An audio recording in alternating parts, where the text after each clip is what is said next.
નમસ્કાર મિત્રો, અમારી યુટ્યુબ ચેનલ આવો ભક્તિ સત્સંગમાં આપ સૌનું હાર્દિક સ્વાગત છે. તો હિન્દુ ધર્મમાં દર 3 વર્ષે એક એવો પવિત્ર મહિનો આવે છે જે મનુષ્યને પોતાના પાપોમાંથી મુક્તિ મેળવી અક્ષય પુણ્યને કમાવાની સુવર્ણ તક આપે છે. આપણે વાત કરી રહ્યા છીએ અધિક માસની, જેને સ્વયં ભગવાન શ્રી કૃષ્ણએ પોતાનું નામ આપીને પુરુષોત્તમ માસ બનાવ્યો છે. આ પવિત્ર મહિનામાં પૂજા પાઠ અને મંત્રોચ્ચારનું મહત્વ સામાન્ય દિવસો કરતાં 100 ગણું વધી જાય છે. પરંતુ શું તમે જાણો છો કે આ સમગ્ર મહિનામાં ભગવાન પુરુષોત્તમને પ્રસન્ન કરવા માટેનો સૌથી સર્વશ્રેષ્ઠ અને શક્તિશાળી શ્લોક કયો છે? એ એક એવો શ્લોક છે જેનું માત્ર શ્રવણ કરવાથી પણ ભગવાન કૃષ્ણની દિવ્ય છબી તમારી આંખો સામે સાક્ષાત થઈ જાય છે. હવે આપણે આ વિડીયોમાં અધિક માસના પાછળનું વૈજ્ઞાનિક અને ધાર્મિક કારણ શું છે, મળમાસ કેવી રીતે બન્યો ભગવાનનો અતિ પ્રિય પુરુષોત્તમ માસ, એ પૌરાણિક કથા પણ સાંભળીશું. ભગવાન શ્રી કૃષ્ણના સ્વરૂપનું વર્ણન કરતો એ મહાચમત્કારી શ્લોક અને તેનો ઊંડો અર્થ પણ જાણીશું. અને સૌથી મહત્વનું, આ મહિનામાં આ શ્લોકનો પાઠ કેવી રીતે કરવો જેથી તમારી બધી મનોકામનાઓ પૂર્ણ થાય છે. તો વિડીયોના અંત સુધી બધા બન્યા રહેજો. વિડીયો પસંદ આવે તો લાઈક કરી, ચેનલ પર નવા હોય તો ચેનલને આજે જ સબસ્ક્રાઈબ કરી લેજો, જેથી કરીને આવા અવનવા ધર્મ ભક્તિના વિડીયો આપ સુધી પહોંચતા રહે. તો મિત્રો, આપણી સનાતન સંસ્કૃતિ કેટલી વૈજ્ઞાનિક છે તેનો પુરાવો આ અધિક માસ છે. આપણે એ સમજીએ કે આ મહિનો દર 3 વર્ષે કેમ આવે છે. આપણા હિન્દુ પંચાંગમાં 2 ગણતરીઓ મુખ્ય છે, એક સૂર્ય વર્ષ અને બીજું ચંદ્ર વર્ષ. સૂર્ય પૃથ્વીનું એક ચક્ર આશરે 365 દિવસ 5 કલાક અને 48 સેકન્ડમાં પૂરું કરે છે, જ્યારે ચંદ્ર પૃથ્વીનું ચક્ર આશરે 356 દિવસમાં પૂરું કરે છે. હવે જો તમે ગણિત સમજો તો સૂર્ય વર્ષ અને ચંદ્ર વર્ષ વચ્ચે દર વર્ષે લગભગ 11 દિવસનો તફાવત આવી જાય છે. જો આ તફાવતને એમ જ રહેવા દેવામાં આવે તો આપણા તહેવારો ઋતુઓ પ્રમાણે નહીં રહે. જેમ કે દિવાળી ક્યારેક ચોમાસામાં આવશે તો હોળી ક્યારેક શિયાળામાં આવશે. આ સમયના તફાવતને સરખો કરવા માટે આપણા ઋષિ મુનિઓએ અદ્ભુત ગણતરી કરી દર 32 મહિના 16 દિવસ અને 4 ઘડી પછી પંચાંગમાં એક આખો વધારાનો મહિનો ઉમેરવામાં આવે છે. આ જ વધારાના 30 દિવસને આપણે અધિક માસ કહીએ છીએ. શાસ્ત્રોમાં આ મહિનાને લઈને એક બહુ જ સુંદર ભાવાત્મક કથા છે. જ્યારે આ અધિક માસની રચના થઈ ત્યારે 12 મહિનાના તો કોઈને કોઈ સ્વામી કે દેવતા હતા, જેમ કે શ્રાવણના શિવજી, કાર્તિકેય, દામોદર વગેરે. પરંતુ આ વધારાના મહિનાનો કોઈ સ્વામી ન હતો. દેવતા વિનાનો હોવાને કારણે તેને અશુભ, અપવિત્ર કે મળમાસ કહીને તેની નિંદા થવા લાગી. લોકો આ મહિનામાં કોઈ શુભ કાર્ય નહોતા કરતા. પોતાની આવી નિંદા જોઈને અધિક માસ ખૂબ દુઃખી થયો.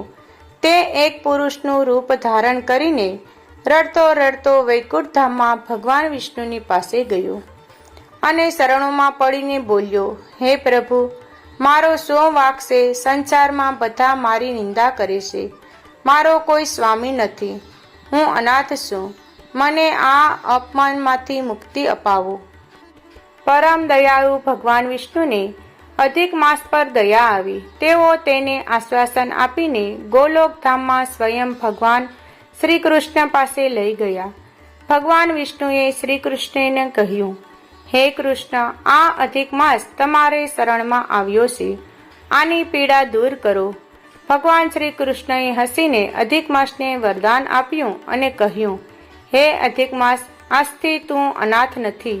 સંસારમાં જે મારું સર્વશ્રેષ્ઠ નામ છે પુરુષોત્તમ, તે નામ હું તને આપું છું.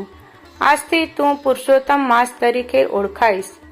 હું તારો સ્વામી બનું છું. જે ગુણો મારામાં છે તે બધા ગુણો હું તારામાં સ્થાપિત કરું છું. હવેથી તું નિંદનીય નહીં પણ સમગ્ર સૃષ્ટિમાં પૂજનીય બનીશ. અને જે મનુષ્ય આ મહિનામાં મારી નિષ્કામ ભક્તિ કરશે તેને સમગ્ર વર્ષની પૂજા કરતા પણ 100 ગણું ફળ મળે. તો મિત્રો, આવા પવિત્ર પુરુષોત્તમ માસમાં ભગવાન શ્રી કૃષ્ણના જે સ્વરૂપનું ધ્યાન ધરવામાં આવે છે તેનું અદ્ભુત વર્ણન મહાન સંત અને વિદ્વાન શ્રી મધુસૂદન સરસ્વતીજીએ પોતાના આનંદ મંદાકિની ગ્રંથમાં કર્યું છે. ચાલો આપણી પૂરી એકાગ્રતાથી આ શ્લોકનું શ્રવણ કરીએ. વંચી વિભૂષિત કરાર નવ નિરદાભાત પીતાંબર રાદુરણ બિબ ફલાધરોષ્ઠાત પૂર્ણાનંદુ સુંદર મુખાદર વિંદ નેત્રાત્ર કૃષ્ણાત પરમ કિંમતી તત્વમહમ ન જાની. હવે આપણે આ શ્લોકનો અર્થ જાણીએ.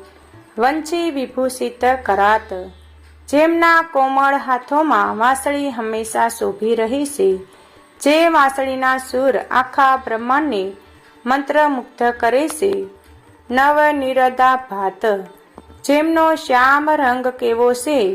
નવ નિરદ આભાત એટલે કે આકાશમાં હમણાં જ ઘેરાયેલા પાણીથી સલગતા નવા વાદળ જેવી જેમની સુંદર શ્યામ કાયા છે.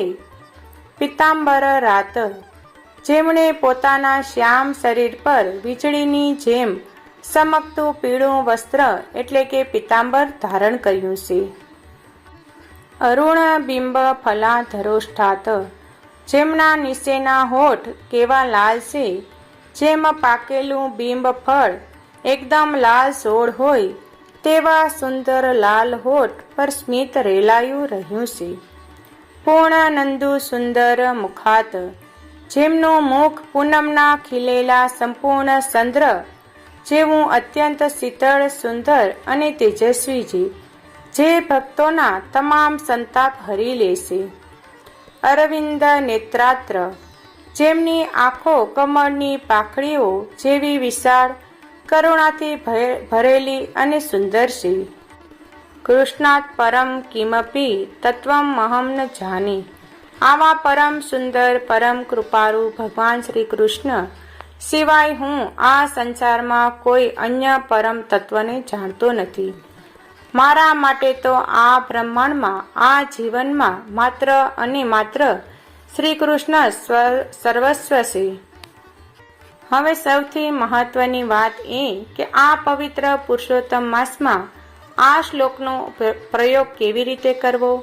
તો દરરોજ સવારે બ્રહ્મ મુહૂર્તમાં અથવા સૂર્યોદય સમયે સ્નાન કરી સ્વચ્છ વસ્ત્રો ધારણ કરી અને ભગવાન શ્રી કૃષ્ણ અથવા લાડુ ગોપાલની મૂર્તિ સામે ગાયના ઘીનો દીવો પ્રગટાવી તેમને પીળા ફૂલો અને તુલસી પત્ર અર્પણ કરી આસન પર બેસીને શાંત ચિત્તે આ શ્લોકનો ઓછામાં ઓછો 11, 21 કે 108 વાર પાઠ કરવો.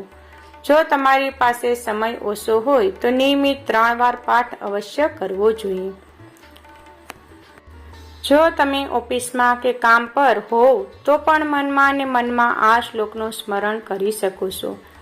શાસ્ત્રો અનુસાર આ મહિનામાં આ શ્લોકનો પાઠ કરવાથી ઘરમાંથી નકારાત્મક ઉર્જા અને દરિદ્રતા દૂર થાય છે. જે વિદ્યાર્થીઓ અભ્યાસમાં ચિત્ત નથી ચોંટતું તેમની એકાગ્રતા વધે છે, માનસિક તણાવ કે ડિપ્રેશનમાંથી મુક્તિ મળે છે અને સૌથી મોટી વાત કે મૃત્યુ પછી જીવને પ્રભુના શરણમાં સ્થાન મળે છે. તો મિત્રો, આ વિડીયો પસંદ આવ્યો હોય તો લાઈક કરજો, કોમેન્ટમાં જય શ્રી કૃષ્ણ, જય પુરુષોત્તમ ભગવાન જરૂર લખજો. હવે નવા વિડીયો સાથે મળીશું. ત્યાં સુધી સૌને જય સિયારામ, જય શ્રી કૃષ્ણ.